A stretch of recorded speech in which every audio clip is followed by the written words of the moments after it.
So now it's official and we were right.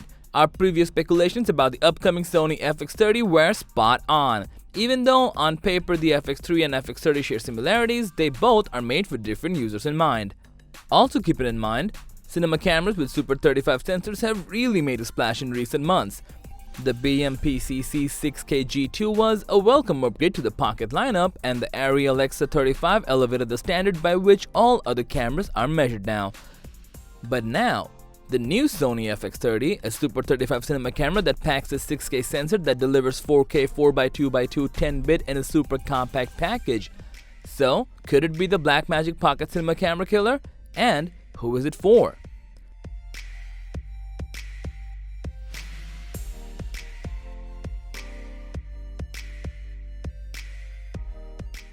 Sony positioned the new cinema camera as a jumping-off point for filmmakers who see the advantages of a cinema camera but perhaps lack the skills necessary to leap to the higher-end camcorders that Sony offers.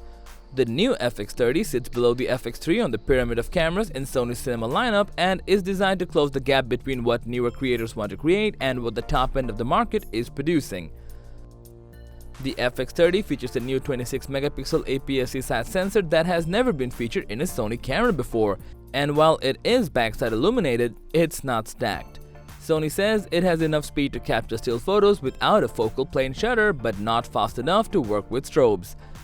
Compared to the Fx3, which features a full-frame 4K direct sampling ISO 409-600 sensor, the Fx30 instead goes with one capable of Super 35 format, 6K oversampled ISO 32000 sensitivity.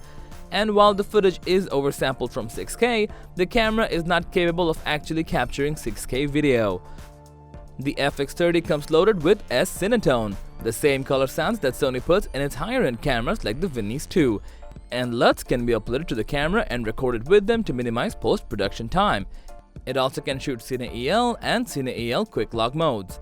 As would be expected of a modern Sony camera, the Fx30 comes with a robust autofocus system that covers 90% of the frame with 495 points. Sony promises it's fast enough to support high speed, precise autofocus, as well as accurate tracking even when recording footage at 120 frames per second. The camera also supports real-time eye autofocus for animals, humans, or birds, and real-time tracking, but also comes equipped with autofocus assist, which allows smooth switching between auto and manual focus, as well as a focus map for visualizing depth of field, and Sony's breathing compensation, which keeps the angle of view stable when focus points are changed.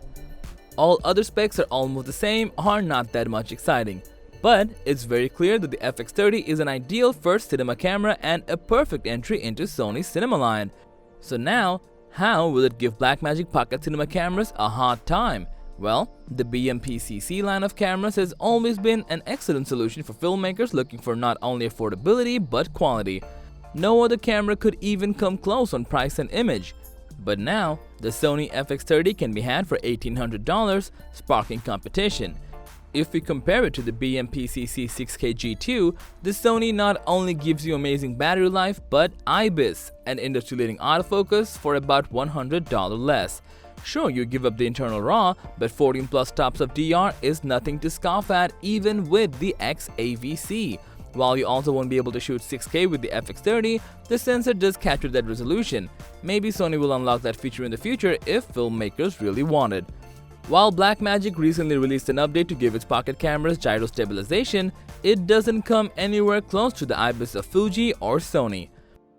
The Fx30 appears to be a very compelling option for content creators looking to get started with a more serious cinema kit while having room to grow in the future. It will definitely be a great place to start if you aspire to use Sony Cinema Line cameras later. On the other hand, competition breeds excellence, and if BMPCC wants to keep up with the industry, they now know exactly what to do.